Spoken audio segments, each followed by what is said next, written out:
What's going on, gardeners? Today I'm going to show you 4 ways you can build your soil over winter for nearly free.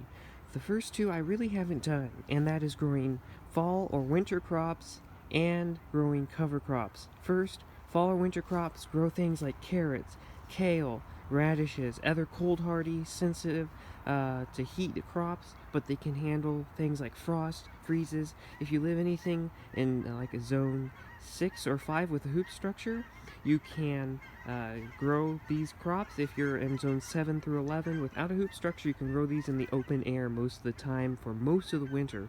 Second, cover crops, things like crimson clover, ryegrass, annual ryegrass, something like that. That will help you that green material that will grow.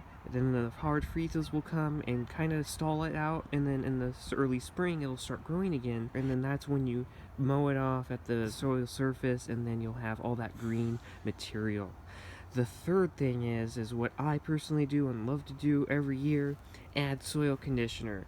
Add some sort of compost, homemade compost if you have it. That is the best way to increase soil fertility in any garden. Raised bed, in the ground, in a pot, anything, that is the best way.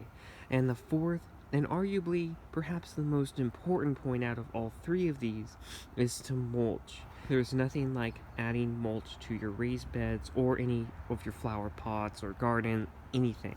This will help insulate the soil. This will help to stabilize the soil, also increasing fungal activity, increases life such as worm activity, and it also helps it to stay warmer in winter, which will help insulate things like worms and other fungal activity.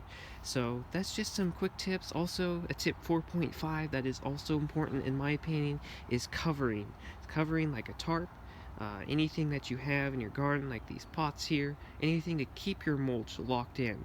Now you can also use things like wood chips or grass clippings that don't quite blow away as easily, but all in all, covering, even with a plastic tarp, is also very important, because if it gets windy during the winter where you live, the mulch layer will just blow right off, and that's just a waste of time, effort, and money.